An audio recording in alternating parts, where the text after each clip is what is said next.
Morreu Eliseu e o sepultaram. Ora, bandos dos moabitas costumavam invadir a terra à entrada do ano. Sucedeu que enquanto alguns enterravam um homem, eis que veio um bando. Então lançaram o homem na sepultura de Eliseu. E logo que o cadáver tocou os ossos de Eliseu, reviveu o homem e se levantou sobre os pés. Eis a palavra do Senhor. Há certas coisas na nossa vida, no nosso mundo, no nosso tempo, que são tomadas como definitivas.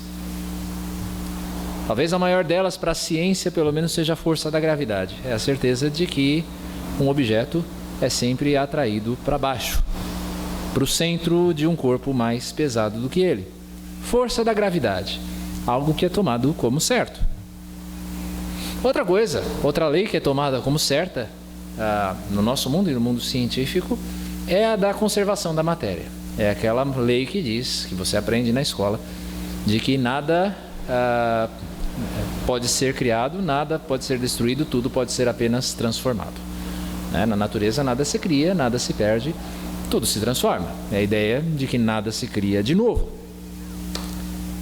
E talvez o maior de todos os definitivos na vida das pessoas seja a morte. É até o ditado que diz, para tudo se dá um jeito, menos para a morte. Mas será que é assim mesmo? Quando nós olhamos para Jesus, nós percebemos que Jesus é um personagem surpreendente. Ele é absolutamente surpreendente. Por quê? Porque ele reverte a lógica das expectativas humanas. Se existe uma lei da gravidade, Jesus faz Pedro andar por cima das águas.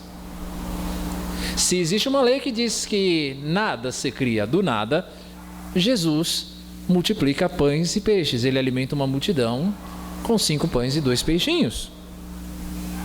E se existe um irreversível na cabeça das pessoas, que é a morte, bem, você conhece o que Jesus faz, ou o que ele fez. Ele simplesmente zombou dessa irreversibilidade da morte, ressuscitando ao 3º dia. Eu quero falar para você, com base nessas coisas, no poder da ressurreição. E mostrar para você que a ressurreição é um sinal de esperança, que a ressurreição é um sinal de restauração, mesmo quando todas as coisas parecem estar perdidas. Quando nós olhamos para a situação do reino de Israel nesse texto, nós vemos uma situação de miséria. O poderio militar de Israel, se você ler o começo desse capítulo 13, você vai ver que o poder militar de Israel é um poder enfraquecido. Tanto é que de tempos em tempos, bandos, não eram exércitos, mas bandos de bandidos de outras terras, os moabitas nesse caso, entravam e impunemente saqueavam as terras de Israel. Ao mesmo tempo, Israel vivia numa constante ameaça de invasão pela Síria e pela Assíria. Também você vê um tempo em que a profecia aparentemente morreu.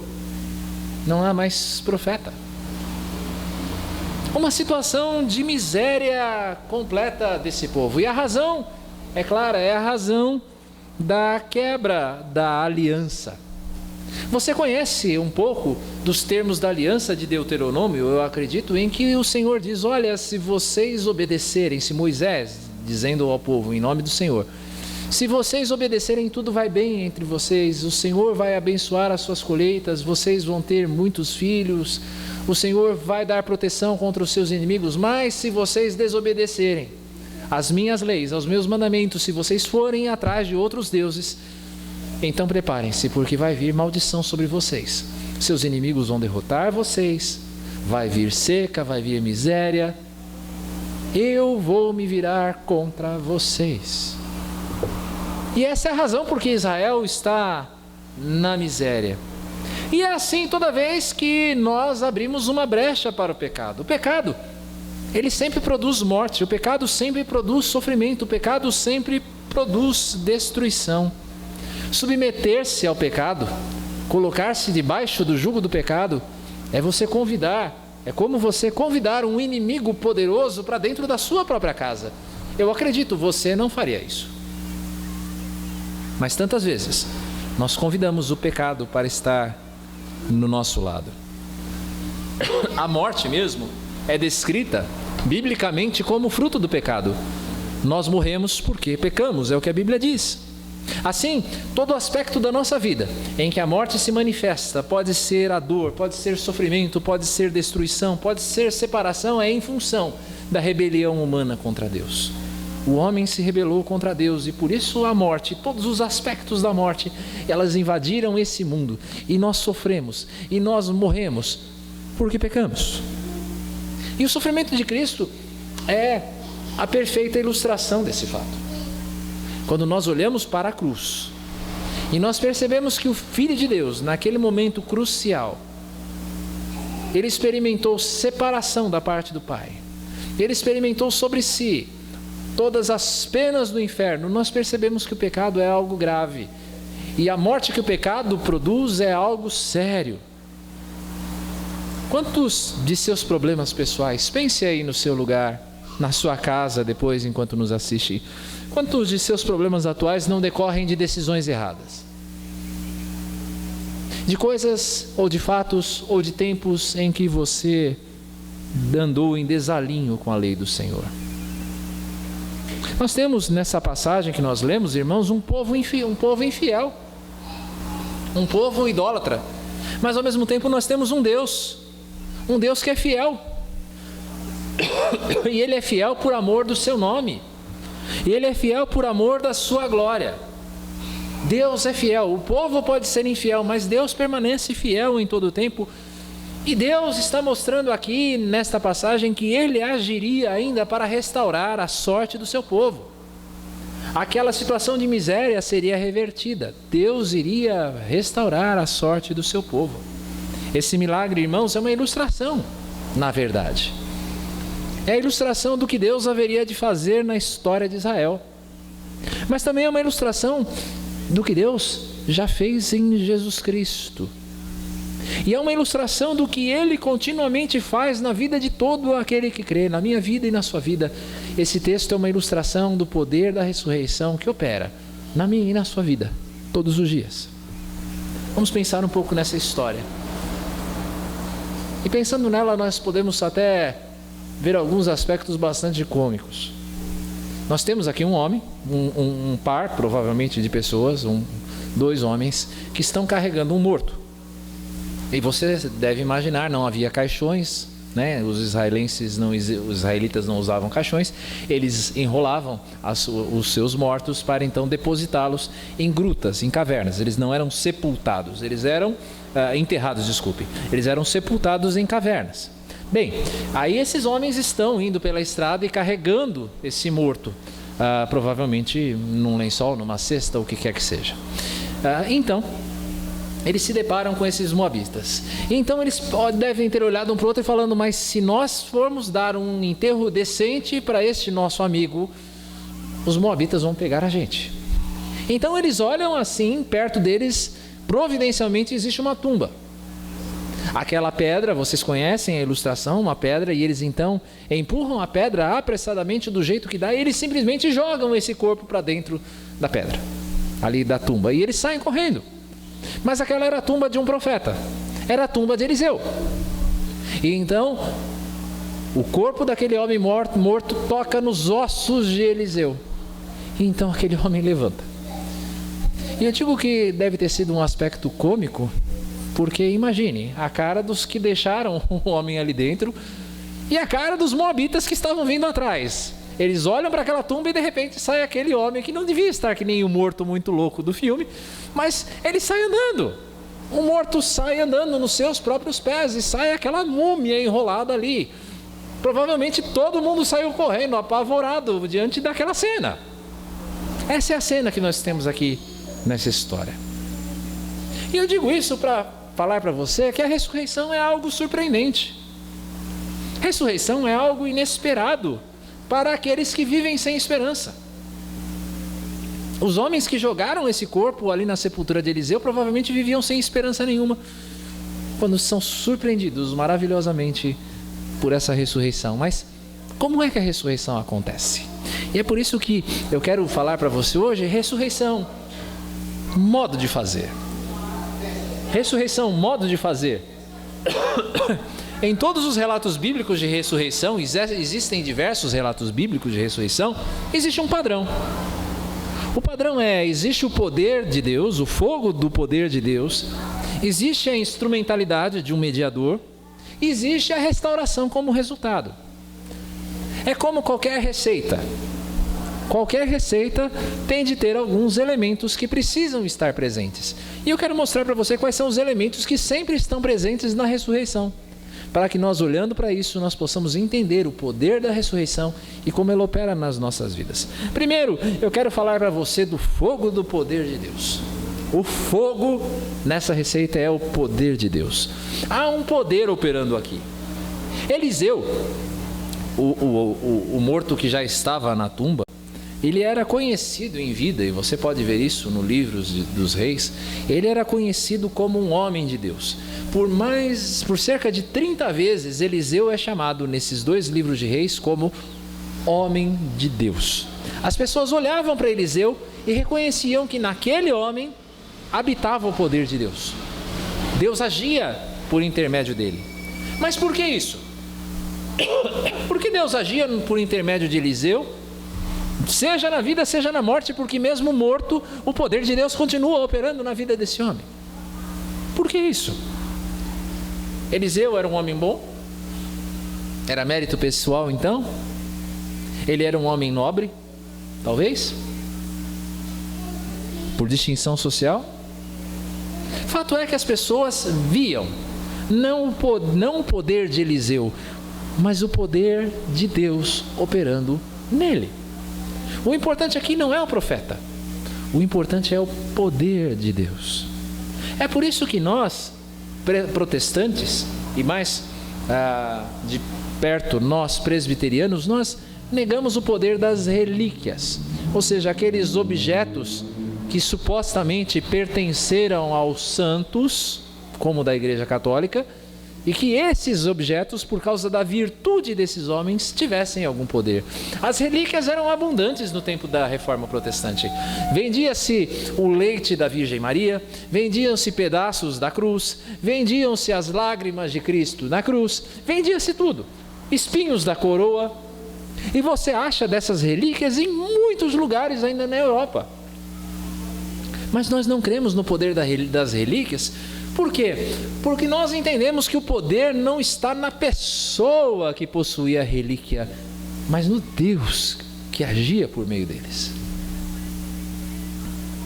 Eis o poder de Deus de soprar vida onde não havia vida. O poder de Deus que sopra vida onde não há vida. Pode ser lá no Éden, quando o Senhor molda o homem a partir do barro e sopra sobre ele, e o homem se torna um ser vivente.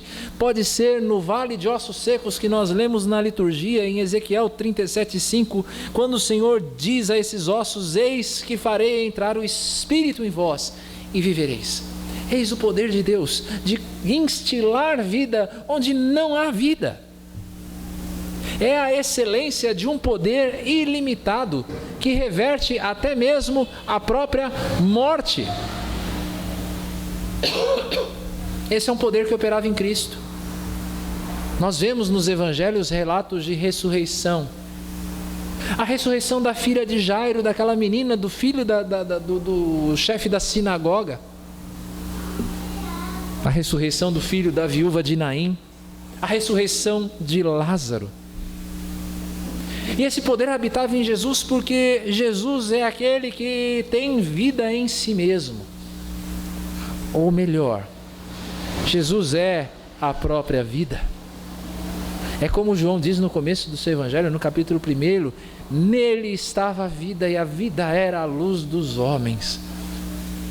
Nós vemos esse poder de Deus de trazer vida onde existe morte, operando poderosamente em Cristo. Mas como é que nós reagimos a ele? Como é que o nosso mundo, como é que nós crentes tantas vezes reagimos a esse poder de Deus? Nós reagimos com descrença. O mundo reage com descrença no sobrenatural, simplesmente rasgando da Bíblia, como fez Thomas Jefferson, todos os sobrenaturais, todos os milagres da vida. É assim que o nosso mundo age. Ele nega o poder de Deus.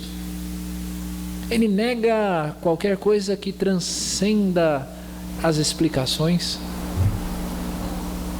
Para o nosso mundo, e até mesmo para alguns de nós, a morte é um último limite. É a nossa descrença em ação, pensando que a morte é o limite, é o fim de tudo. E eu já me deparei com discussões dentro da igreja, em escolas bíblicas, perguntas, por exemplo, assim: pastor, tá bom, a Bíblia fala que nós iremos ressuscitar, mas e se alguém for cremado, como é que faz? Vai ressuscitar o quê? E se alguém morrer afogado e foi comido pelos peixes, como é que ressuscita? Irmãos, eis as evidências da nossa descrença de um Deus que é poder de fazer, capaz de levantar você, mesmo que você só restem as suas cinzas, mesmo que você já tenha se tornado pó. Deus é capaz de ressuscitar você pelo seu poder.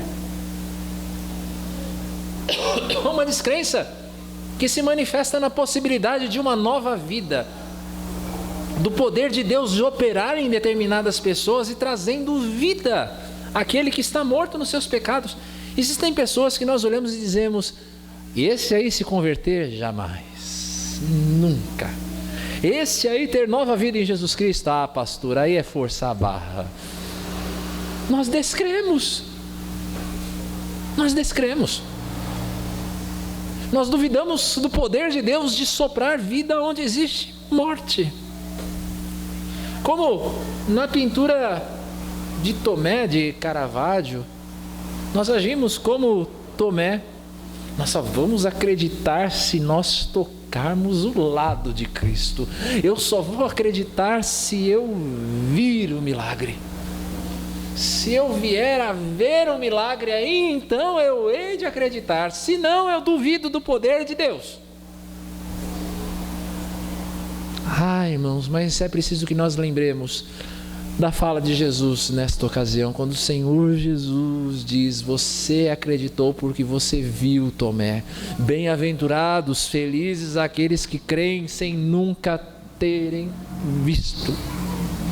Felizes então somos nós, irmãos, que acreditamos no poder da ressurreição, mesmo não tendo visto ainda o Cristo ressuscitado. Felizes somos nós que cremos no poder de Deus. E se você não crê no poder de Deus, irmão, hoje é o dia de você mudar. É dia de mudar a sua visão. Mas como nós podemos ver também na passagem, esse poder ele se manifesta através de um meio, de um instrumento pelo qual Deus opera, ainda que esse instrumento esteja morto. O instrumento, nós vimos aqui o fogo nessa receita, é o poder de Deus, mas o instrumento da ressurreição é um mediador. Há também um padrão que se repete de ressurreição.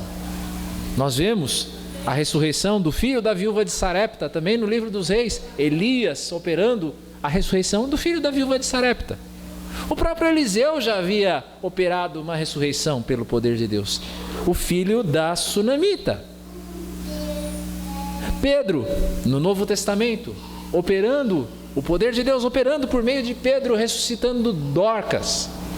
Ou Paulo, o poder de Deus operando por meio de Paulo, ressuscitando Eutico, aquele jovem que caiu da janela enquanto o pastor pregava e ele estava quase dormindo. Ele caiu da janela, morreu. Deus usou Paulo para ressuscitar Eutico. Há sempre um mediador pelo qual o poder de Deus opera. Nós vemos também nesse texto, irmãos, alguns paralelos entre Eliseu e Jesus. O nome Eliseu significa meu Deus é salvação. E o nome Jesus é o Senhor é salvação. Veja, dois homens que apontam para a salvação de Deus. Dois mediadores que mostram que Deus é que é a salvação. Esse paralelo se manifesta também, sendo Eliseu e sendo o Senhor Jesus homens cheios do Espírito Santo. Eliseu e Jesus também têm um paralelo, porque eles são profetas rejeitados pelo seu povo. Jesus, falando de Eliseu, diz em Lucas 4:27, quando o Senhor Jesus foi rejeitado na sua cidade em Nazaré, ele dizendo assim: havia também muitos leprosos em Israel nos dias do profeta Eliseu e nenhum deles foi purificado, senão Naamã o sírio. Para mostrar que, da mesma forma como o Senhor Jesus foi rejeitado, Eliseu também era rejeitado. Paralelos desses dois mediadores da ressurreição, Jesus e Eliseu. Eu quero mostrar com isso, irmãos, que Eliseu, o profeta, é um tipo de Cristo, é uma figura de Cristo na sua vida, no poder que operava por meio dele, seja no poder da sua morte, porque mesmo morto, Eliseu fez com que esse homem voltasse à vida. E da mesma forma, como o homem ganhou vida em contato com a morte de Eliseu, nós também adquirimos vida pela morte de Jesus. Eu e você adquirimos vida, irmãos, pela morte de Jesus Cristo. E o poder que ressuscitou a Jesus Cristo também nos traz a uma nova vida hoje. Hoje. E Ele irá nos vivificar no último dia. Abra sua Bíblia, por favor, em Romanos capítulo 6, versos 8 a 11. Romanos 6, versos 8 a 11. O mesmo poder que ressuscitou a Jesus Cristo naquela manhã de domingo também nos traz nova vida hoje. E a promessa dele é que nós seremos vivificados no último dia. Romanos 6, versos 8 a 11. Ora, se já morremos com Cristo, cremos que também com ele viveremos, sabedores de que, havendo Cristo ressuscitado dentre os mortos, já não morre. A morte já não tem domínio sobre ele, pois quanto a ter morrido, de uma vez para sempre morreu para o pecado, mas quanto a viver, vive para Deus. Assim também vós, considerai-vos mortos para o pecado, mas vivos para Deus em Cristo Jesus. Esse é o poder da ressurreição operando hoje, na minha vida, na sua vida. Nós fomos mortos para o pecado e ressuscitamos com Cristo. Nova vida, poder da ressurreição. Poder que opera na nossa conversão, quando nós chegamos à fé em Cristo, nós somos tirados da morte para a vida.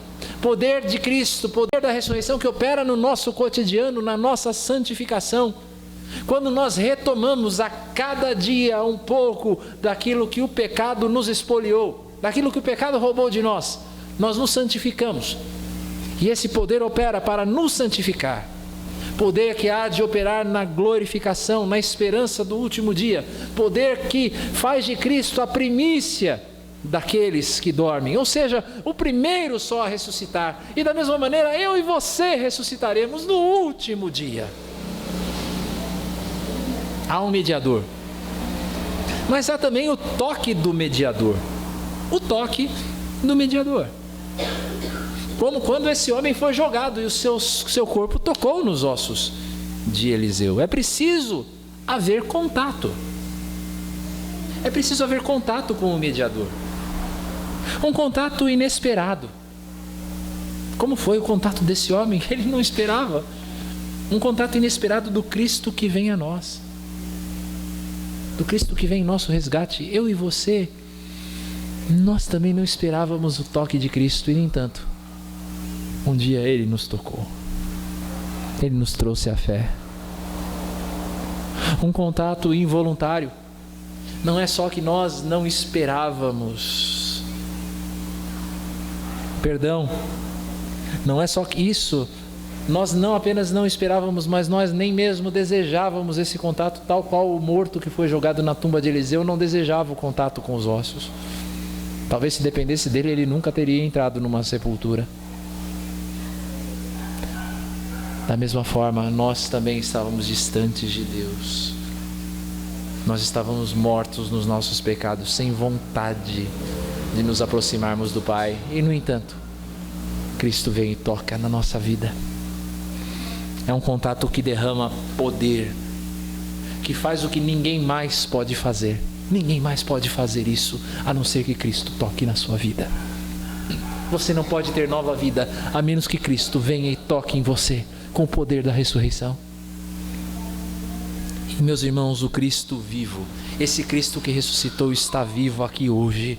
Ele está vivo aqui hoje para tocar em você, para trazer vida onde apenas existe desesperança, onde existe apenas destruição. Cristo vivo está aqui hoje para tocar na sua vida,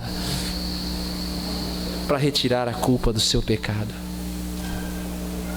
Quantos aqui talvez tenham entrado nesse lugar, nesta noite, com culpa de pecado? Ou talvez nos assistindo. Quantos aí do outro lado desta tela de computador também estão sofrendo a culpa dos seus pecados? Pois eu digo a você, o toque de Jesus Cristo está sobre você nesta noite para te restaurar a vida. Toque que está aqui hoje para libertar do poder do vício do cigarro, do vício da bebida, do vício das drogas, do vício da pornografia, do vício da mentira, do vício da gula, do vício do trabalho excessivo. O toque do Senhor Jesus está aqui nesta noite, do mediador da ressurreição. Toque que vem para trazer esperança onde existe apenas morte e desespero, naquela situação em que você já não sabe mais o que fazer, em que parece que todas as esperanças já se esgotaram, onde parece que há apenas morte definitiva.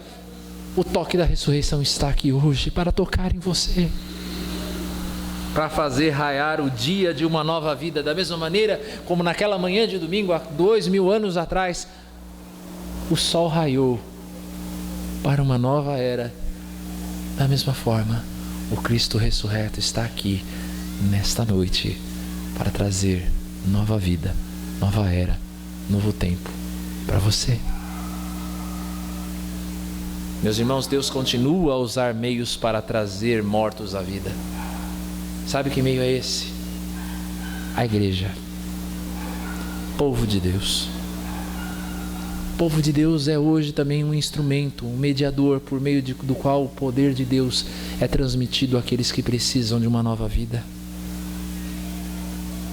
Quem crê no poder de Deus, meus irmãos, um poder que toca e que transmite vida onde antes havia apenas morte. Essa é a vida da igreja, de transmitir vida, de entrar nos rincões dessa cidade, nos becos dessa cidade, onde estão os cativos do diabo, onde estão os oprimidos, seja nas favelas, seja nas mansões, seja nas universidades, para levar poder de vida a gente que está experimentando morte todos os dias. Sejam nos palácios de Brasília, e o Senhor Jesus há de trazer vida para aquele lugar. Em nome de Jesus eu creio. A igreja que transmite o poder de Deus, poder de ressurreição. Muitas igrejas aí ficam buscando milagres e mais milagres, mas deixa eu dizer a você algo: a conversão, a mudança de uma vida é o maior de todos os milagres. Alguém que se converte ao Senhor Jesus é o maior de todos os milagres. Nem mesmo se alguém caísse morto aqui na minha frente e eu, pelo poder de Deus, levantasse essa pessoa e o trouxesse à vida, nem isso seria um milagre tão grande quanto esta vida se voltando para o Senhor. E eu posso dizer isso com convicção, olhando para o ministério de Jesus. Jesus ressuscita Lázaro. Grande milagre, grande sinal, muitos creram. Só que Lázaro voltou a morrer. Lázaro não está vivo mais hoje. Mas a conversão, ela não livra só da morte física, ela é a ressurreição da morte eterna. Por isso ela é o maior milagre que existe. A igreja é o meio através do qual Deus usa esse poder. Deus usa a igreja para transmitir esse poder da ressurreição a tantas vidas. E eu creio em nome de Jesus que esse poder da ressurreição vai invadir esse bairro de Chora Menino, vai invadir esse bairro do Imirim, vai invadir essa cidade, vai invadir a Universidade Presbiteriana Mackenzie, vai invadir esse país. Esse poder da ressurreição vai invadir a sua casa nesta noite, para a glória do Senhor Jesus. E o poder de Deus, fogo do poder de Deus, exercitado pelo instrumento de um mediador, sempre vai ter um resultado certo. E o resultado certo da ressurreição sempre é restauração. Diz o texto que esse homem ressuscita e se coloca sobre os seus pés. Isso para mostrar que a restauração é completa. Ele não é um morto-vivo e ele não é simplesmente alguém que teve um respiro no seu sofrimento. Ele se levanta e se coloca em pé. A restauração é restauração completa. É vida, como nós temos insistido, vida instilada onde antes havia apenas morte. Na passagem, essa restauração é a promessa de uma restauração de um povo em frangalhos. A vida e vida em abundância. Deus prometendo, eu vou ressuscitar vocês. Israel, então, meus irmãos, deveria ter esperança mesmo em meio a tempos difíceis. Esse povo precisava ter esperança, mesmo que houvesse tempos difíceis. Irmãos, o poder da ressurreição produz restauração de tudo aquilo que o pecado tocou. A ressurreição produz restauração de tudo aquilo que o pecado provoca. Vida em lugar de morte. Restauração faz isso. Traz vida onde antes havia morte. Traz ousadia em lugar de temor. Traz esperança em lugar de desespero.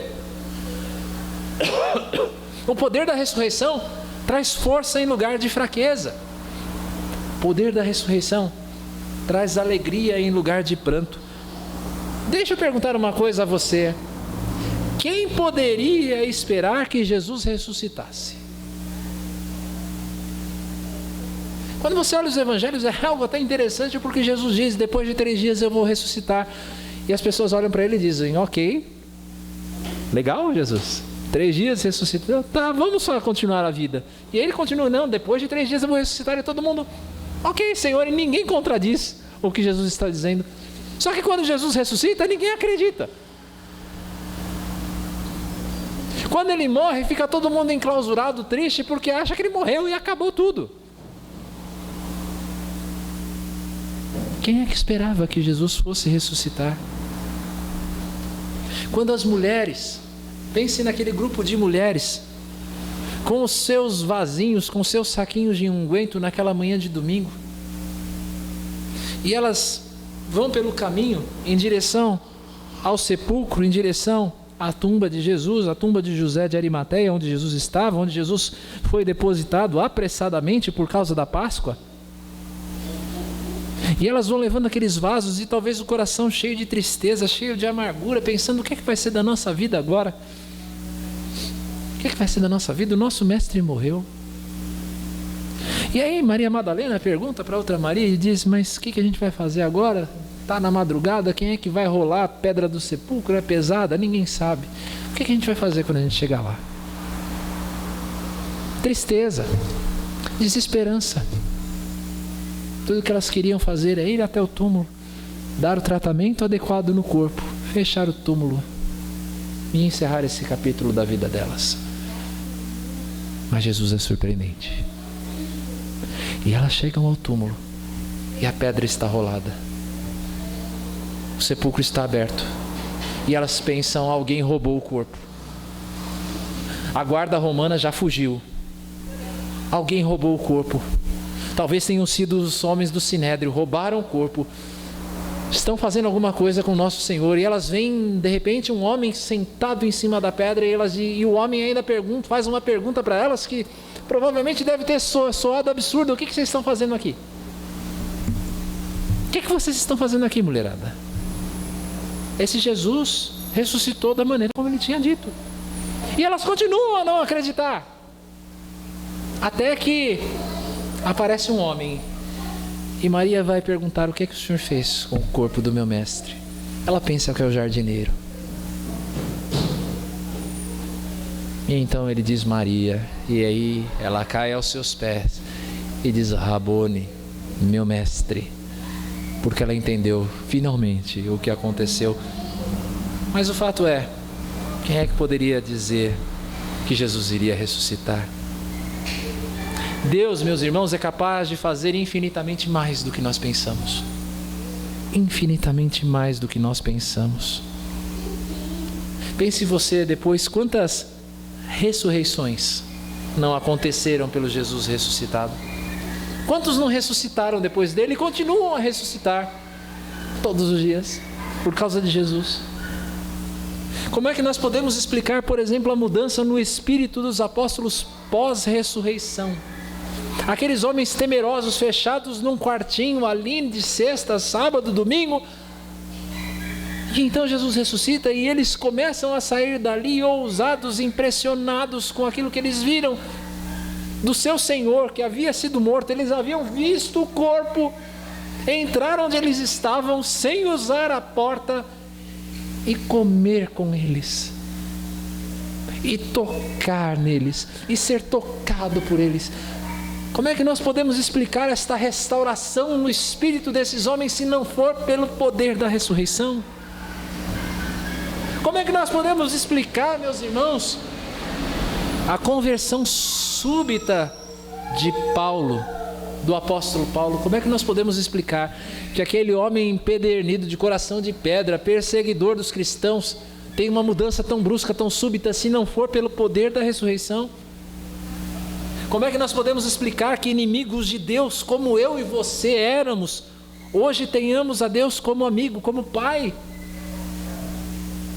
Como é que nós podemos explicar que eu e você possamos hoje amar o que Deus ama e odiar o que Deus odeia, se não for pelo poder da ressurreição? Como explicar, se não for pelo poder do Cristo ressuscitado? E a promessa de que no último dia nós seremos como Ele é. Nós viveremos para sempre a glória do reino. É como 1 João 3,2 diz: amados, agora somos filhos de Deus e ainda não se manifestou o que haveremos de ser. Sabemos que quando Ele se manifestar, seremos semelhantes a Ele, porque haveremos de vê-lo como Ele é. É a promessa de que no dia de Cristo Jesus, no dia que Ele voltar, ressuscitado, sobre as nuvens, eu e você levantaremos das nossas sepulturas. Nós que estivermos mortos e enterrados, levantaremos da nossa sepultura com um corpo glorioso, sem mais pecado, sem mais morte, sem mais dor, sem mais doença, sem mais sofrimento. Apenas a glória de Deus habitando em nós, tal qual Ele mesmo é. Poder da ressurreição, poder de restauração que se manifesta ainda hoje, quando um pecador arrependido entra na vida eterna. Irmão amado, hoje é o dia em que você pode experimentar a vida eterna em Cristo Jesus. Você pode experimentar o poder da ressurreição na sua vida. Esse poder de restauração hoje está disponível a você, se você se arrepender e crer no Senhor Jesus. Pode ser você que está aqui hoje, pode ser você que está na sua casa.